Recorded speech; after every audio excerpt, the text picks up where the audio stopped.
Chapter 131. Priority 1. Haha.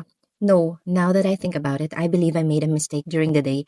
I admit it, I swindled you. I don't usually charge that much, but I guess I got greedy. Give me the chance to restore my honor. I'll really show you some fun places. Tess said with her hands on her hips. I can't be bothered. I'm so uncomfortable that I'm dying. Amy, just shut him out. Fine, then goodbye. While Amy attempted to close the door, Jeez slid his hand inside, showing a desperate expression. He didn't have a plan prepared, but being an experienced salesman, he quickly came up with words. Wait a minute. If you don't want your friends to come, you can come alone. Why would I do that? This seems suspicious. It's fine. Okay, I'll be honest. I got into a big trouble. With who? Even traveling salesmen have a guild, you know. It seems my actions reached the higher ups. They told me to guide the customer I treated rudely around the island. If rumors spread, tourists won't use vendors. Can't you spare a moment? If not, I might completely lose my source of income. I might even have to beg like a beggar. Amy maintained her suspicious look. Geez, terrified, anxiously awaited her judgment. It's okay. I could use some fresh air. Wait here, I'll go change. Gee's head shot up excitedly. Of course, he had come for this. On the other hand, Tess, who was listening, was bewildered. She never thought Amy would believe the words of a street vendor. She thought Amy was upset over the incident with Sharon and followed quickly. Amy, why are you following him? How can you trust that guy? It's fine. If I feel it's dangerous, I'll simply come back. Don't say that. Let's think a bit more about this. What about Sharon? It's okay, he can take care of himself. Rian must be hungry now. How long are you going to make him wait? This might be better anyway. I'll eat outside, so have some quality time with Rian. Amy, after changing clothes and fixing her hair, descended to the entrance. Do you really have to go? Then you should come back quickly, okay? Just take a little fresh air. If you're late, we'll come looking for you. I told you I understand. Rian, I'll be out for a while. If Sharon comes back, feed him a bit. Rian was alert. His hungry appearance disappeared, and he was seriously observing the situation. Was it really right to let her go? But it was absurd to stop her when she wanted to go herself. You said, geez, let's go. Huh? Oh yeah. Jeez was stunned. He hadn't been able to sort out his thoughts since she came down the stairs in her maiden-style black dress. When Amy left, the villa was silent. Tess sighed and shook her head, feeling twisted inside. Sigh, how did it come to this? The atmosphere was good a while ago. Wouldn't it have been better if I went with her? Idiot, don't you understand anything about a woman's heart? How miserable would Amy feel if someone else's partner escorted her? Anyway, where the hell did Sharon go? Rian approached the window and saw Amy getting into the carriage. The stars over the sea were shining as if they were about to rain down. Asterisk, asterisk, asterisk. G sat across from Amy. Now that they were in the carriage, one could say the plan was about 80% successful. All right, let's go. Hey, move. As the coachman nodded and shook the reins, the twin horses shook the carriage and moved away. They kept talking. Was he a village gossip? He was rambling on about trivial matters that she didn't care to know about. Who cares if the vegetable shop owner is having an affair with the widow or not? Up until that point, Amy hadn't said a word and was only looking at the nighttime view out the window. Lost in her thoughts, she hadn't even heard his words. At some point, Jeez also realized that and stopped talking. In fact, looking at Amy's face like that made him happier. Her calm, subdued expression was completely different from her anger during the day. Did Falcoa really intend to sell this beautiful girl? At first, it didn't seem real, but once he had her in the carriage, fear started to creep over him. This is taking a long time. Where are we going? Amy was the first to speak. Jeez was taken aback by her question, which hit the... Oh my god. Jeez was taken aback by her question, which hit the mark. Ah, well, it's a bit far. It's the best place in Gallian. You'll know for sure once you see it. Is that so? Did the boss who attacked you tell you to take me there? Jee's heart sank. Since when did she know? Perhaps from the beginning. Then why the hell did she get into the carriage? And why hadn't she said a word until now? It was uncertain when Jee's face would thaw from the frozen state. His mind was blank and he couldn't think of any lies. That is, you don't need to lie. I can tell just by looking at you. You're scared and begging. Anyone who doesn't notice would be a fool. Anyway, do your best. I'll just follow your trick this once. Following the game, you say? Yes, I don't know why you became a sacrificial pawn, but once this is over, stop what you're doing altogether. I'm saving you because you're so pitiful. Jee's face flushed. What? Am I pitiful? So you don't want to be pitiful? This can't be real, Amy asked before Jeez could get angry. You threw a gold coin at me, didn't you? That's... Jeez averted his gaze. He shuddered just thinking about the day's events. He was beaten to near death by Falcoa because of that action. It was a trauma he would never forget in his life. Kids like you can't last long in this world. People who have a lot to protect are only used and then discarded. How could you know? You're a noble born to good parents. At least I know much more than you. I used to wonder here too. Of course, I was in a much higher position than you. Jeez bit his lip. In the end, it was like that. However much he tried to maintain his pride and raise his voice, it was impossible to look at her on the same level. Are you sympathizing with me? Yes. I don't want your sympathy. Absolutely not. That's why you should leave this place. This might be your last chance. Jeez hung his head, feeling defeated. She was right. If she hadn't shown him any sympathy, she, he and his sister would probably be experiencing hell right now. When Jeeves clicked his tongue, Amy looked out the window. It was as if a fresh sea breeze blew and gently soothed her eyelids. I don't dislike kids like you. I'm talking about you throwing me a coin. If you're a man, you should have courage. If you were just a street thug, I would have never gotten into this courage. Dee's face turned as red as a tomato. For heaven's sake, are you giving the disease and the cure now? That's why I don't like nobles. It was the same before. Someone mocks and someone discourages. It's just selfish. Amy, resting her chin on her hand, chuckled softly. Ah, Sharon? That guy is also a commoner, so that must have discouraged you. What? A commoner? Are you saying he's not a noble, but a commoner? G's eyes widened. At first he thought it was a joke. Otherwise, there would be no reason for such a beautiful girl to be dating a man of a lower status than herself. Yes, a commoner. What does that matter? Oh, really? But wasn't he your companion? It seemed like you were on a couple's trip. That's right, a companion. The one who brought me to this island across the sea and then disappeared somewhere. My companion. Amy made a sad smile with her lips, looking at her increasingly distant gaze.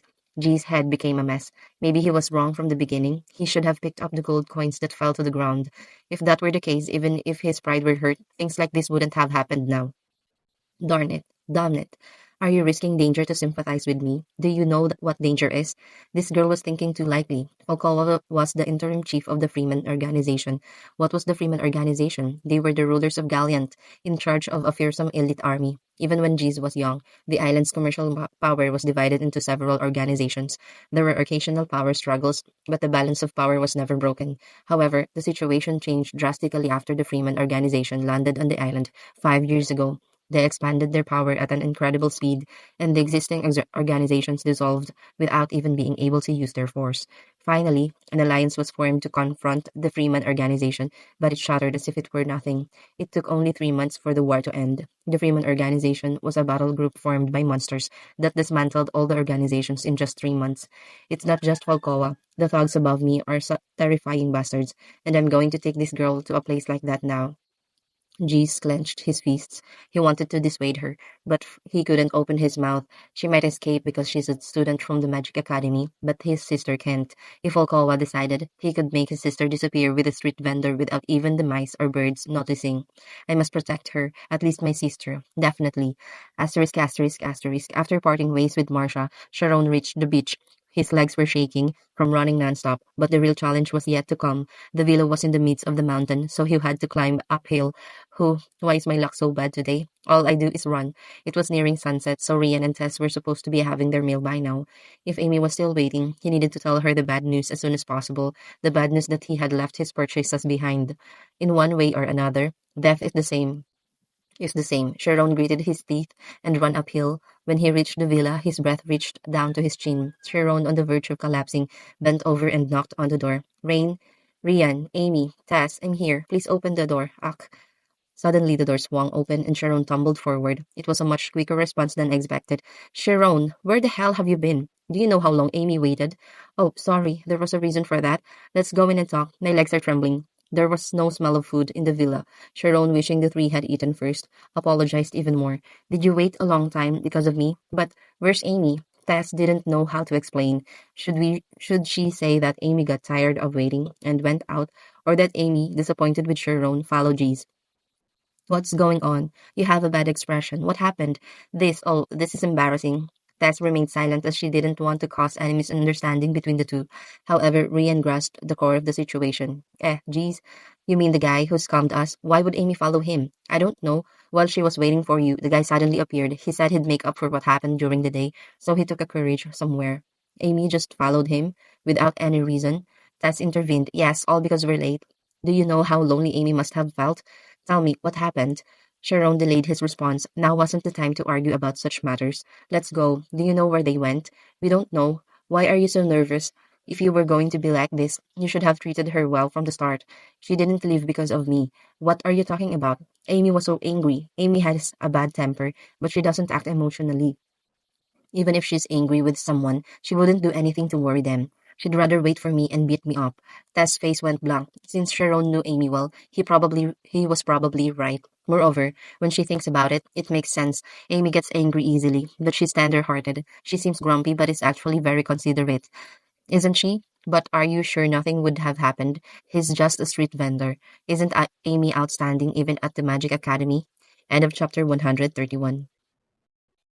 Chapter 132, Priority 2.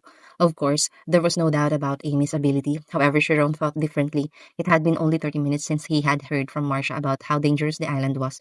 Port Out has its own organization. In particular, it was said that street vendors were the lower subordinates of a powerful organization. She warned me to be careful with people like G's. Even if it's not true, the island is closed off and dangerous. They can easily deal with things that are hard to imagine on the island on the mainland. Many nobles also disappear on the island. We can't just assume that Amy is safe. Rian sheathed his straight sword in a leather scabbard. You don't need to explain every word. Come on, Sharon, lead the way. Anywhere. I'll take care of anyone who gets in our way. Thank you. It's actually my fault because I arrived late. You must have had your own circumstances. First, let's make sure Amy is safe. Tess observed the two boys. It was a conversation between those bound by the oath of a knight, although it remained an imitation, it was an enviable sight for her, who dreamed of becoming a knight. Wait a moment, I will go with you too. It's not just you guys who are worried about Amy. The three left the villa and headed to the beach. However, they had no idea where to start searching. In front of the vast white sand, Tess' confidence dwindled. Where do we find Amy? Right now, the only place Jeez would take her is to the commercial district. Should we split up and go there? That doesn't seem like a good idea. After all, we can cover the entire commercial district with just the three of us. Plus, we're not familiar with the geography here. So what? There's no way to find her. I'd rather find a needle in this sandy beach. Sharon rested his hand on his chin and lost himself in thought. Let's not do that and head to the port instead. They definitely said there's an organization there, so we could find Amy's whereabouts by asking a member of the organization. The port, that's in the south, right? Wouldn't it be weaker to Wouldn't it be quicker to search her here by the time we get there? Amy probably won't be at the port anyway. It's not a touristy place. No, we must go to the port. If we simplify Amy's situation, there are two possibilities. First, Amy is safe. Second, Amy is not safe. If she's safe, there's no loss for us going to the port. But if she's not safe, we absolutely must go to the port.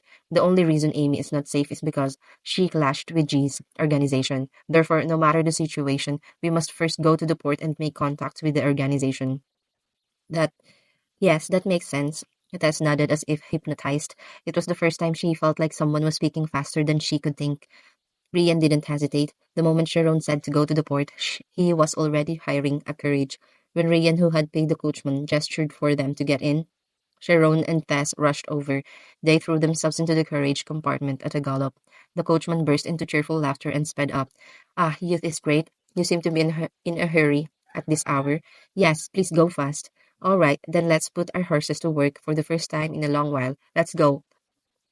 It was night time, so the road was quiet. By offering gold coins, the coachman drove his horse so hard that the carriage rattled. The carriage arrived at the port in 20 minutes, and the coachman boasted that it was a record for the last 5 years. The three hurried toward the port. Most of the boats were moored at the dock, and light filtered through the window cracks as if to indicate people were aboard. Perhaps the sailors were playing cards. The ship floating in the nearby sea was also suspicious, but it was already too late to search every corner. Sharon focused on searching the harbor bar. Most seemed like gang members, but in reality, many were sailors. What do we do? Can we find her like this? We can find her. There should be at least one. Sharon patiently asked around in the bars. Finally, he found a lead in a small tavern. At first, they didn't notice because they had swollen eyes, but the dealers who had been with Jace during the day were definitely drinking there. Look, those two, they were with Jace, right? That's right. Leave it to me from now on.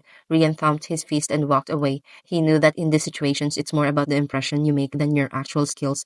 Hey, do you guys remember me? What, you wanna fight? 'Cause I feel like crap now. Hey, the boy who had been cursing with a twisted tongue recognized Rian and stood up. Rian's size was also intimidating, but the reason he was truly surprised was different. It was because he knew where Jis, who had been captured by Falcoa, had gone. I know everything, so let's talk in a quiet place. I'm the kind of person who gets violent around people and nice and quiet places. Which do you prefer? The collector looked at his friend at the seat. The moment their gazes briefly met, they started running towards the door without any argument. Damn it, run! They pounded their feet madly, but no matter how much they ran, the door wouldn't close. What's happening? Why is this happening? Is this a dream? It wasn't until the tension from the race disappeared that they realized both of their legs were floating in the air. I'll give you one last chance. Do you want to come with me nicely, or should I plant your face down right here? Lifting the boys one by one in each hand, Rian extended his arms to showcase his strength. The boys were astonished. The man was holding the weight of two adult men with his arms extended. It was beyond strength. It was close to superhuman. It's okay. We won't escape. Please stop exerting so much force. From there, things were easy. Rian led the duo to the shores, where he could hear the overall situation. So this Falcao guy is the one who ordered to bring Amy, right? Yes, Jeez was beaten to death. We almost died too. It's better if you don't mess with Falcoa. He's completely insane. It doesn't matter. There isn't a single crazy person who's recovered after being beaten by me. Where did they take Amy? You know this place, right? We really don't know the exact location. Please believe us. Is that so? Then I'll ask your friend. You're choosing to give up the chance for both of you to survive and choosing for only one of you to live. The two boys looked at each other fearfully. To be honest, they didn't have the mental strength to withstand torture. But Rian was only overpowering them with words. It was thanks to these interrogation techniques learned at the Swordsman Academy. TN, it will be referred to as the Swordsman Academy from now on instead of fencing. We really don't know, but there's a place we can guess. Sharon and Tess approached. Rian also stopped pretending to be a clumsy investigator and shook the vendor by a collar. Where is it? Speak. It's the Royal Palace. Royal Palace? What nonsense are you talking about? It's the name of the bar. The biggest bar in all of Galliant. Take any courage and they'll take you there. But you must never tell them we told you. They'll kill us. Rian turned away without even having time to respond. Sharon and Tess were already gearing up to go.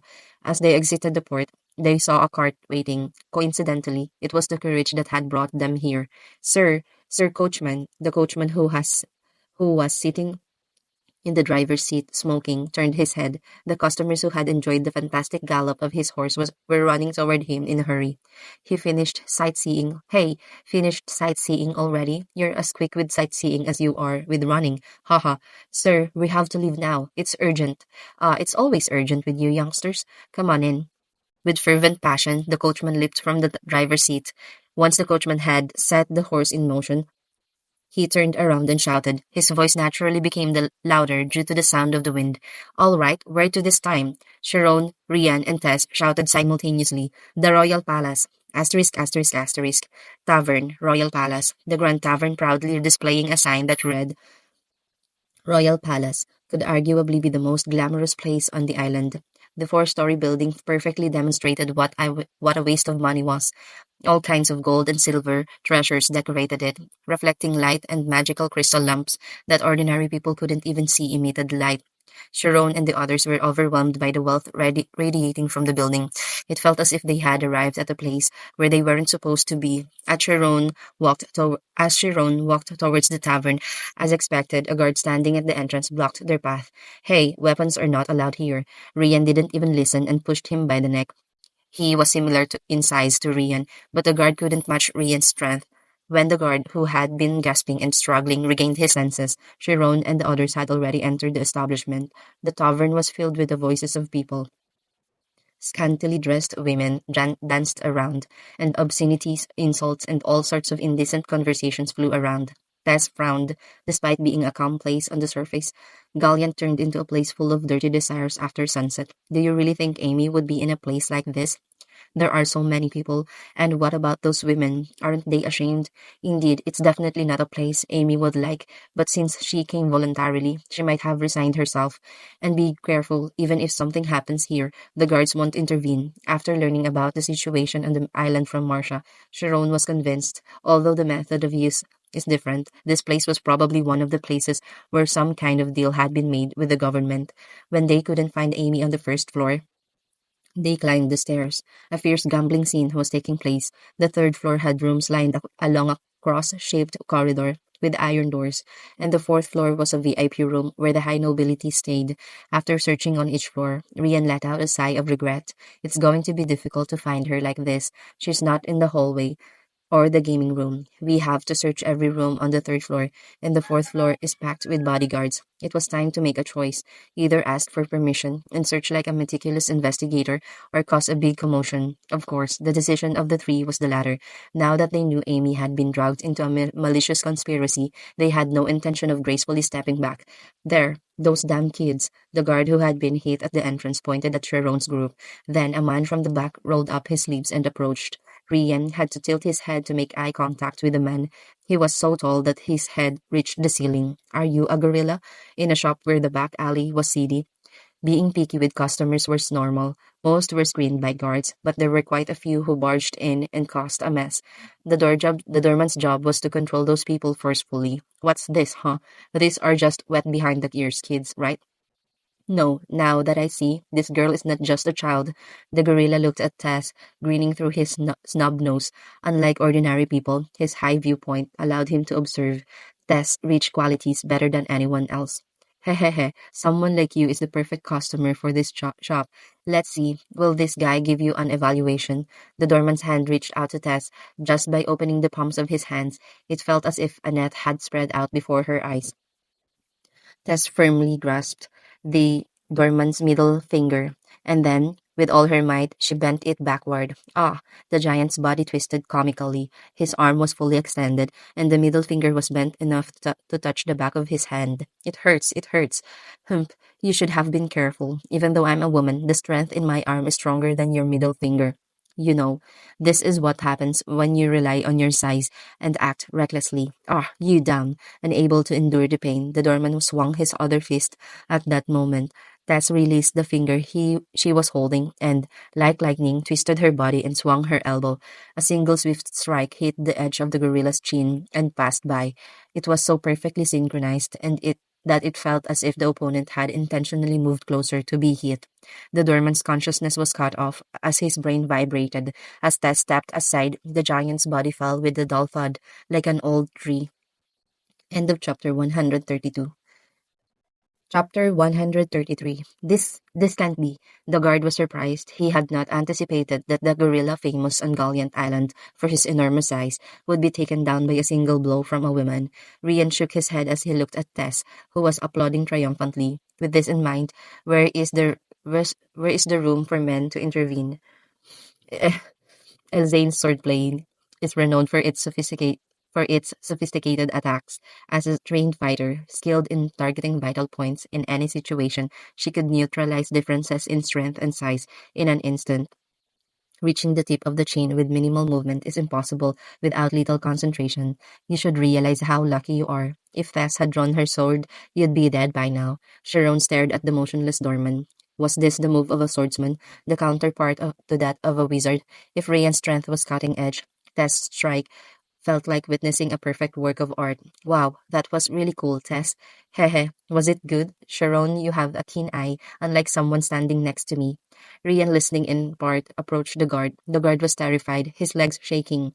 When Rian grabbed him by the neck and lifted him, he made a final effort. Kyuk, do you know where you are? I came to look for her because I know where she is. Do I look like I'm playing hide and seek? Where is Amy now? Damn it, who's Amy? How would I know? Should I stop your heart instead of killing you? Done. I really don't know. If you're curious, go find out yourself.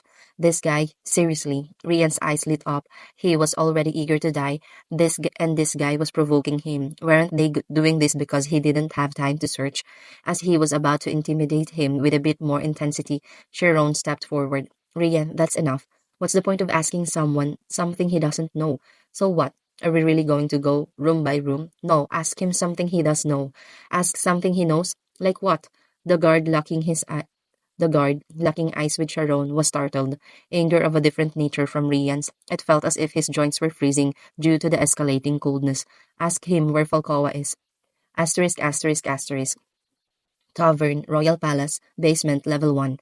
Those in the know call this place the temple. Of course, there are no gods, but sometimes they see gods due to the hallucinogenic effects caused by the drug loop. Ultimately, the VIP room on the fourth floor is a place where tourists who came only after hearing rumors would come and go, and the real heavyweights were all in the basement. The temple was a space where various drugs were distributed, and one could indulge limitedly in stimulants, particularly loop, a space for pleasure maniacs. The temple is divided into 17 sections and has 1.5 times the total area of the first floor. It's always packed, but room 4 isn't open to customers because it's Falcoa's room, the Freeman Organization's action captain and the boss of the Royal Palace. So I asked him, will he be buried after you die, or will you die after burying him? So do you know what he said? Ihuhuhu. What did he say, Captain? What did he say? Falcoa shouted, as if pretending to die. Please save me, ha ha ha. That's crazy. Please save me. Poo ha ha ha. My stomach hurts from laughing so much. Please save me. Falcoa's Lucky's pounded the table and burst into laughter, but Jeez couldn't understand it at all. Crazy bastards, what the hell is so funny? They're out of their minds. Oh dear, why aren't you drinking? Jeez simply shook his head without even making eye contact with his companion. He felt that if he drank here, he wouldn't be able to see the sun rise tomorrow. Jeez gently turned his head to look at Falcoa's companion. He was sitting next to Amy, whom he had brought along. Of course, she too didn't comprehend Falcoa's coded laughter and just looked ahead with a blank face. She's truly incredible. I'd be scared out of my wits, but her expression doesn't change. If you're an ordinary girl, especially a young girl, it's normal to tremble in fear in a situation surrounded by damned gangsters. However, there wasn't a single trace of tension on Amy's face. Oh, so noisy, boring. I want to go back. Amy moistened her lips with the alcohol in front of her. As a noble, she had learned to drink but didn't enjoy alcohol and never really drank. She barely managed to finish the bottle out of boredom. However, alcohol is alcohol. When it started to take effect, she found herself falling into slightly emotional thoughts. What am I doing here? Of course, she had come for G's, but thinking about it, it seemed like that wasn't the only reason. I'm sure he's already back, right? Why was Sharon late? Maybe he had gotten tangled in another senseless fight. Looking down from Sharon's omniscient point of view, how many unfortunate people could there be in the world? Hoo, did I want to mimic him? Thinking about it, her reason for being here wasn't different. All she could all she could hear was the idiot she met at the port, and of course, I heard only the cries of the idiot I met at the port. Of course, the idiot who didn't seem to have fallen to the bottom screaming for help. For help. The atmosphere of the drinking party gradually heated up. Amy became more irritated as this happened. If she acted dominantly, she could display her power and leave. But contrary to expectations, Falcoa maintained his manners. What the hell is he thinking? Should I make the first move? By the time Amy was engrossed in her thoughts, Falcoa was also smiling at Amy with a wicked smile. I can hear the sound of his head rolling even from here. Amy must be a high-ranking noble. There was a unique nobility that couldn't be complimented with just appearance. But Falcoa was calm. He had the most outstanding weapon that could subdue a noble. No, with just this thing, he could make even a king kneel at his feet. It was Loop. Even now, many high-ranking nobles were slaves to Loop. If he took his time and led them to Loop, bit by bit, even the proudest noble wouldn't be able to resist. Come, let's toast. Cheers. At that moment, a creaking sound was heard beyond the door. Then the employees' screams erupted. What are you doing? Kyuk. Hey, block them. That's the boss room. The door burst open and three people barged in. Seeing the invaders' faces, Jis jumped from his seat as if he had seen a ghost. They were Amy's friends, whom he had seen at the port. Falcoa's expression wrinkled immediately. He would pardon a troublesome customer if they paid a bit more money, but an invasion of his temple, his territory, was a matter of pride. What's going on? When Falcoa spoke with a voice devoid of laughter, the immediate subordinates sitting around stood up. The women, knowing the men's temperament, discreetly backed away. Sharon, how did you know I was here? Amy asked with the wide open eyes. However, Sharon delayed his response. A burning energy made his spine tingle. The one sitting arrogantly in the high seat and crossing his legs must be Falcoa. He didn't look monstrous, but it was clear at first sight that he was not normal. He is strong. That person, exuding a killing intent, was easy. Even an average person could intimidate their opponent if they truly looked at someone with the intent to kill. But exuding a subtle killing intent, as if it were there but not there, was not easy. It was an energy that only assassination professionals could produce. Amy. Why was Amy sitting next to someone like this? Instead of a cup of tea, there was a glass of alcohol in front of her, who enjoyed tea and coffee. The floor was dirty and smelled bad. None of the things she had seen in her room were here. Therefore, she wasn't here of her own will. Let's go home, Amy. Amy was puzzled. After all that delay, all he said was, let's go home, Amy. How could he be so bold when he hadn't even shown his face while she waited? Amy was angry with herself for being happy to see Sharon a moment ago. From what perspective was Sharon looking at her now? From the level of a human eye or from that high sky? This wasn't what she wanted. That's why she didn't even want Sharon's help. If she decided she could leave right now, do you know where you're going to get in? All the tavern employees rushed in. However, they couldn't bear to enter Falcoa's room, which seemed like a demon. Sharon was stunned. The boss, even his subordinates, feared. How deep and intense was this man's evil? Falcoa lowered his voice in an annoyed tone. What are you? Do you know what happens if you enter my room without my permission? We came to take Amy with us. Let her go. If anyone hears that, they might think it's a kidnapping.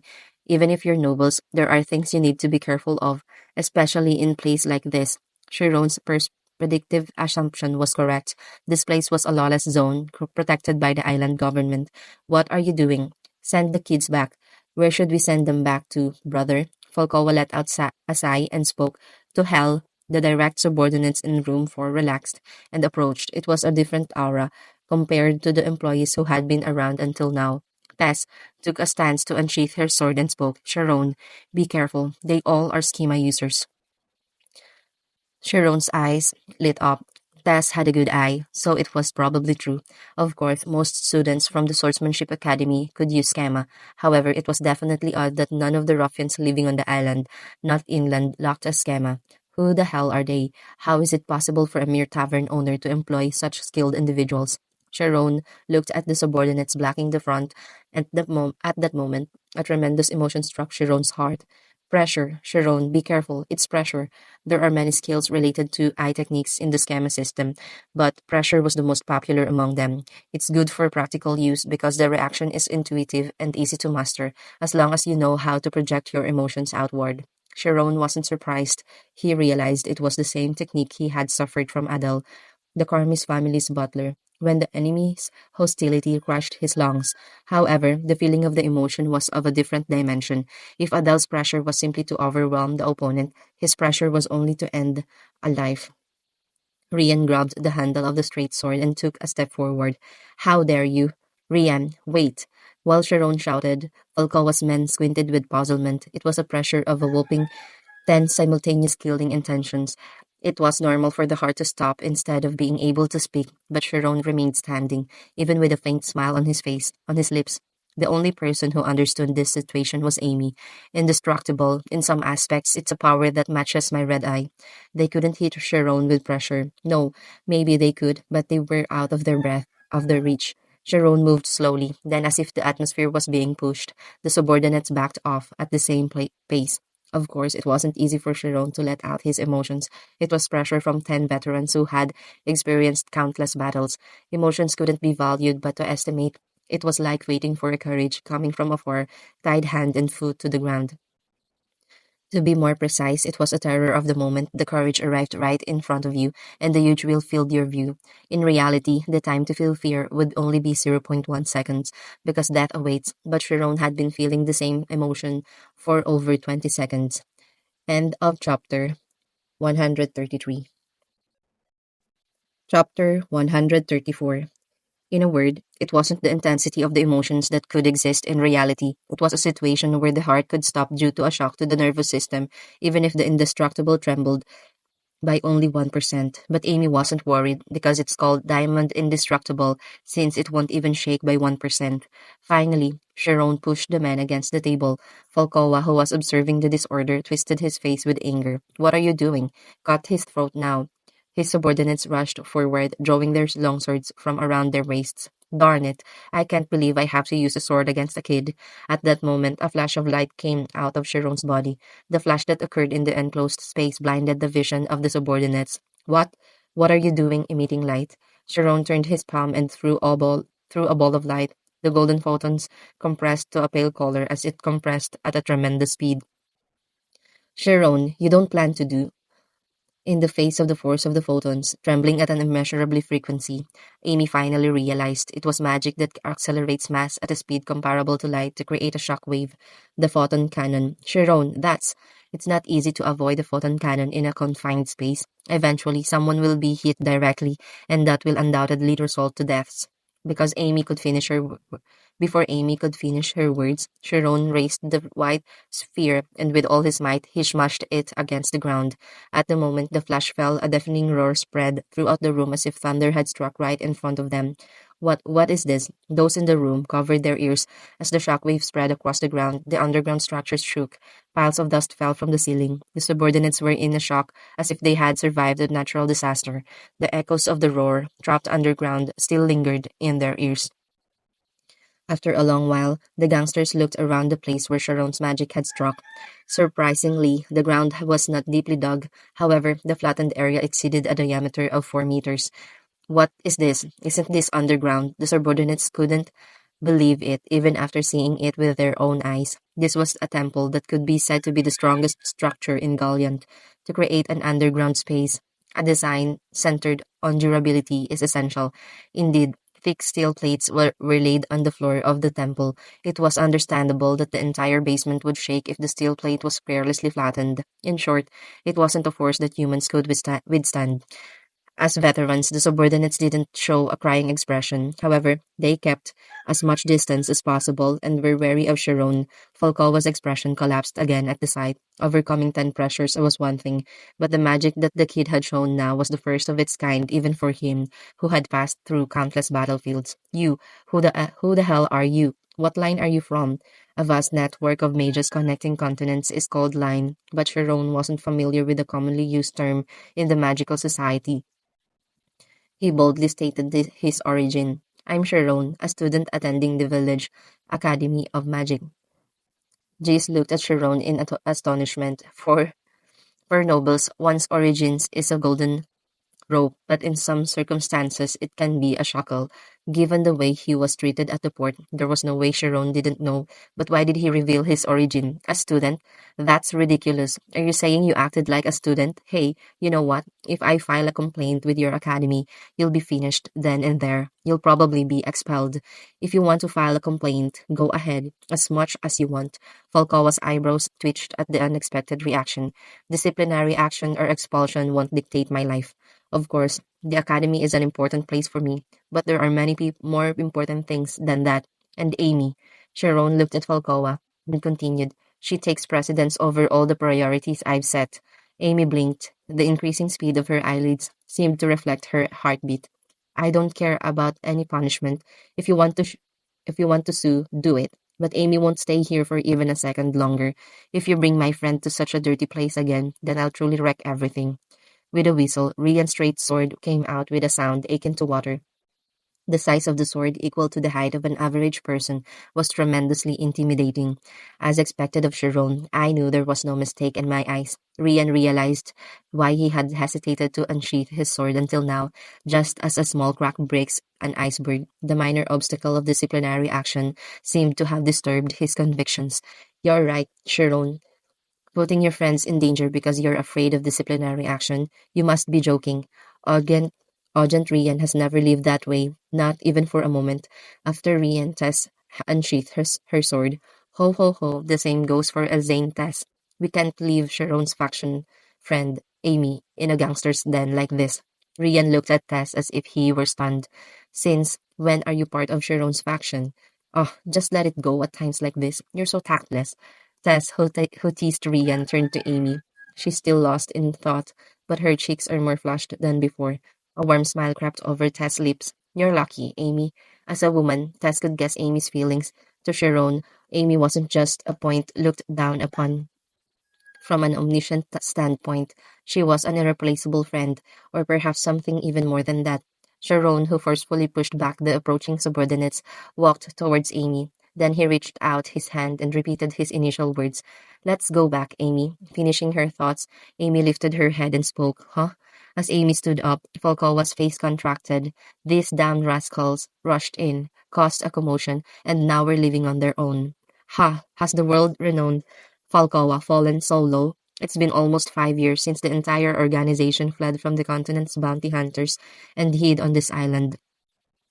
Despite everything that had happened, he found it utterly boring. Because of this, his brain became addicted to drugs, and even his bloodthirsty mind had become oily. But just 5 years ago, it was Falcoa who killed countless people while crossing the continent. At that time, he was an entity that existed solely to kill someone. Even the gang leader couldn't ignore Falcoa's skills, which was why he hadn't been exiled until now. Hey, do you think you can get away with this? Amy stopped and looked at Falcoa. It will be troublesome for you, too, if you cause a commotion here. The underground guests are drug addicts, and they're your biggest source of money. If you want to sue us, go ahead, but none of us will stand still. This place might have to shut down, but it might be different on the continent. Falcoa frowned and looked at Amy. Both eyes were burning red. Red eyes. She must be from the Carmis family. Falcoa had heard of the famous Carmis family. They had the ability to store a specific state and restore it at any time. No drug could make them addicted, and no substance could infiltrate them. The Carmis family wasn't called invincible in the mental realm for nothing. Did it mean she was a fish that couldn't be caught from the start? That girl knew everything from the beginning and went along. Falcoa gritted his teeth with a poker face. If she were about if she were from the Carmes family, they were a first-rate family in the noble hierarchy. So if he laid a hand on her, it wouldn't be impossible for the reputation he had built over 5 years to collapse. The profits from distributing the loop drug were immense. Even Falcoa, who was mad, was sensitive to money, because without money, he couldn't buy loop. Ha! Shameless bitch. I'll definitely make you pay for this humiliation. Do it if you can, but be careful next time we meet. Now that this has happened, I'm thinking of not caring about the academy and letting it go. Amy, who had told Falcoa what she thought, returned with Sharon and his group. Sorry for worrying you. Let's go now. As they didn't want to stay here any longer, they hurriedly climbed the stairs. Employees were looking in every corner, but no one could stop them. As soon as they exited the tavern, they could feel a dramatic change in the air. Tess opened her arms and inhaled the night air. Phew, that feels good. Thanks to Amy, we did the tour properly. We've been through Gallant Island's most famous royal palace, from the basement to the top. Haha, you're right. We even went to the white sand beach, stopped by the port, and walked through the commercial district. So I guess we've been to almost everything except the historical sites. Amy was surprised at Rian's words. What? You even went to the port? Yes, Sharon said it would be faster to ask the gang members.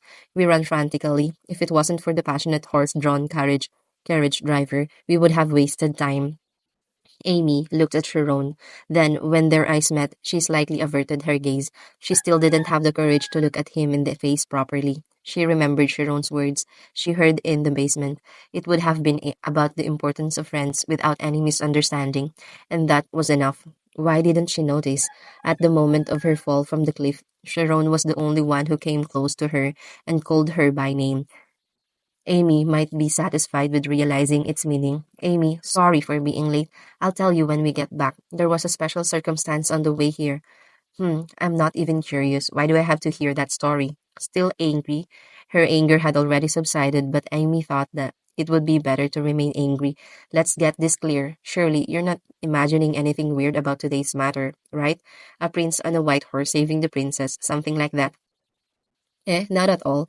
Thanks for coming to help, but I followed for personal reasons, not because I was captured. Even without your help, those guys aren't a match for me. Haha, I see. I'm in the lower class, and you're about to graduate. Who cares about whom? When Sharon readily agreed, Amy felt somewhat defeated. Well, whatever. As long as you know that's it.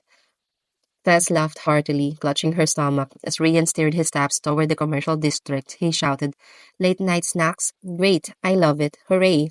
Asterisk, asterisk, asterisk. Jeez was able to return home after midnight because he had to clean the bar. After being beaten at his limit and working, his body felt heavy, as if it had doubled in weight. Even so, he was able to endure it thanks to the relief that the things he feared didn't happen. Amy escaped safely from Falcao's clutches. Of course, he himself didn't suffer much harm either, since he did what he was told to do. Even Falcawa wouldn't have any excuse to beat him. If it weren't for her, he might have died. Amy's face appeared vividly in his mind, as if she were present. Of all the women Jeez had met, no woman was as strong and beautiful as she was. Why did such a remarkable person try to help him? Sharon? He also said he's a commoner. Jeez remembered everything Sharon said in the bar. End of chapter 134. Chapter 135. Priority 5. At that moment, he was too scared to intervene, but his heart was the same as Sharon's. However, when Sharon approached Amy and Amy responded to the call, Jeez awoke from his reverie. He could never be like Sharon, pretending to be so cool even though he's a commoner. He wouldn't have been jealous if it were just an ordinary person who had learned a little magic. When dealing with arrogant nobles, he sometimes thought he was lucky to have been born a commoner. But Sharon was also a commoner, and he had the courage to give up something precious for a friend. Jeez remembered the sad smile Amy had in the courage. Did Sharon know the meaning behind that smile? No, he would never know. It was a hidden feeling revealed in front of him who had no connection with her. Thinking about this, he felt a bitter feeling in his heart again. Damn it, why does he have to be a commoner? I can't come up with any excuse. But what kind of guy is he? Jeez, who vented his frustrations in front of his house, opened the door and went in. Seeing a candle lit at the back of the house, it seemed that his sister had been waiting all this time. Brother, why are you so late? I thought something had happened and I was worried. Yuna, why aren't you asleep? How are you going to work tomorrow? So should I sleep without my brother coming home? What happened?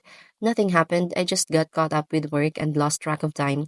Jeez knelt in front of Yuna, not because she was his sister, but because she was someone who couldn't be ignored anywhere. Even without formal education, she was wise and kind.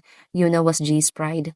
That's why she shouldn't live a miserable life like him. He didn't expect her to succeed, but she was a girl who could meet a good man and live a happy life.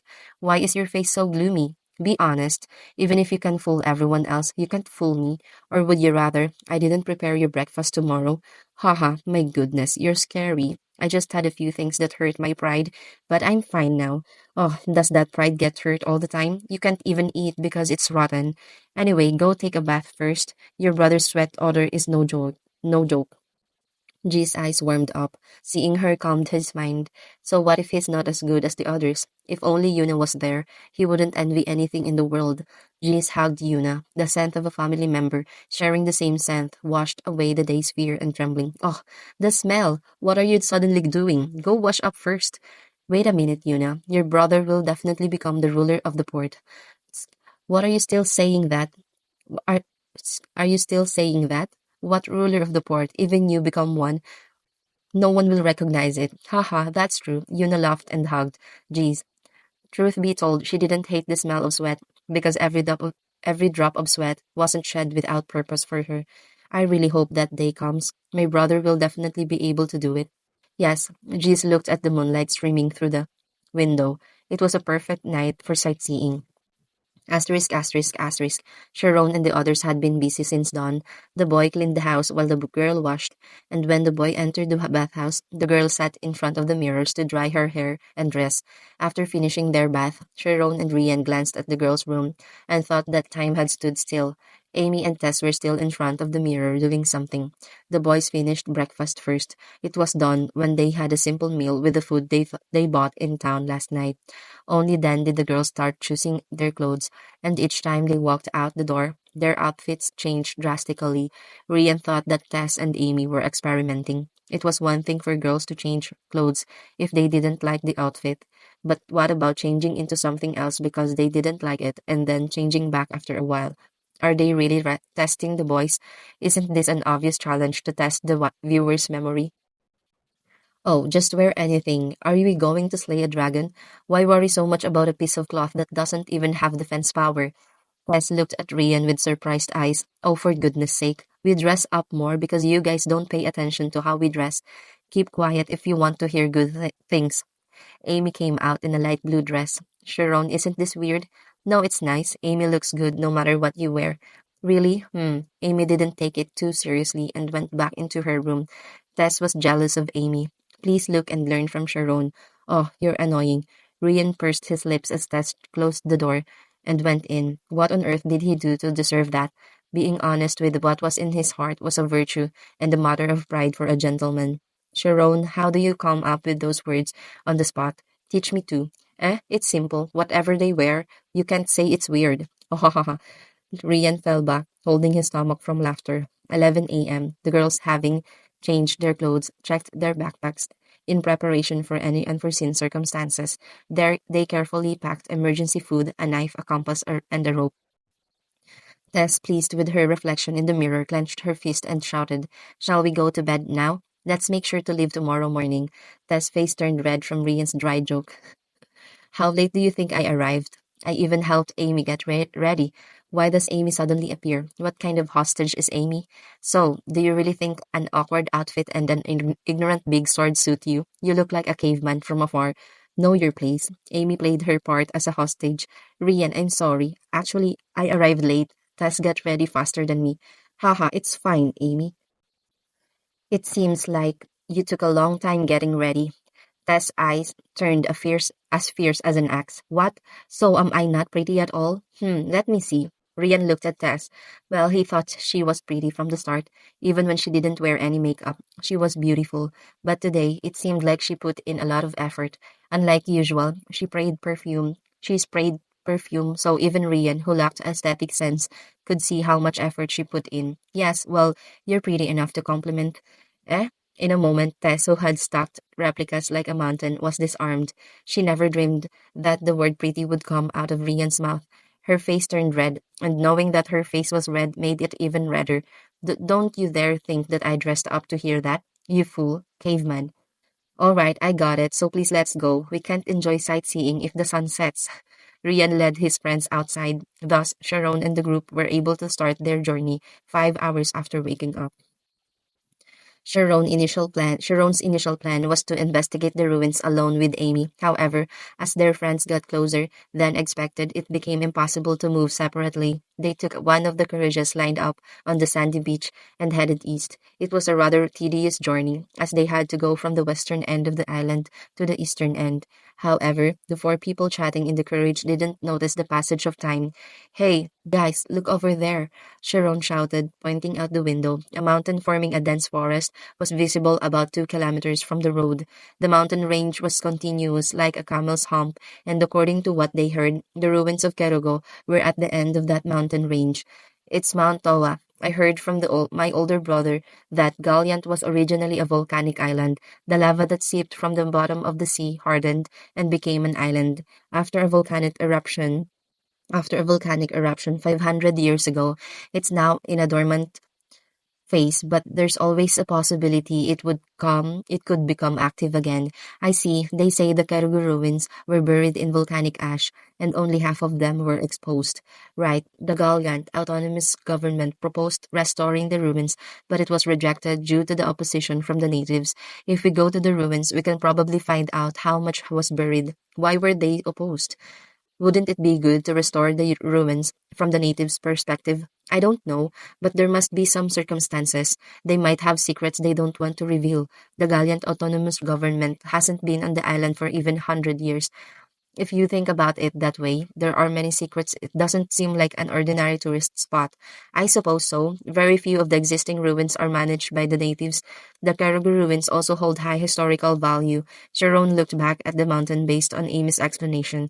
The jungle of Mount Towa belonged solely to the Caribou people. The Gallant government stated they didn't interfere with the indigenous autonomous area. Sharon suddenly felt strange. Was it a mere illusion that he could sense the gaze of something wild from the depths of the mountain? The carriage stopped 1 kilometer from the Kirigu ruins. The coachman told them they couldn't drive the carriage from here. Sharon got off the carriage and looked around. Numerous shops were in sight, It seemed there was a monopoly agreement between the Courage Association and the local Merchants Association. Why? I paid for the Courage. Why can't we go? So, what should we do with all this luggage? A middle-aged man whose boat departed from the Courage that arrived after them became angry with the coachman. His wife and two daughters who got off the Courage also were expressions of discontent. But the transport company's contract is like this. There's a luggage deposit fee. You can leave it there. These daylight robbers, does it make sense that you can't go when the roads open like this? Don't think I'm going to spend a penny here. That's something we can't help. Sorry about that. Have a safe trip. The coachman dealt with it professionally, as if it had only happened once or twice, and walked away.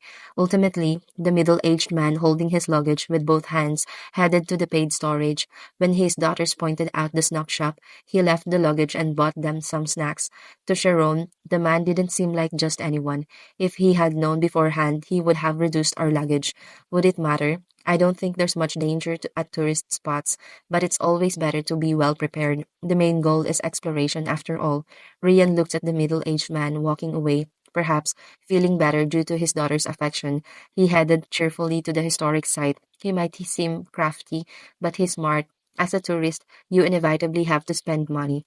That's true, but you can't always see it as a scam.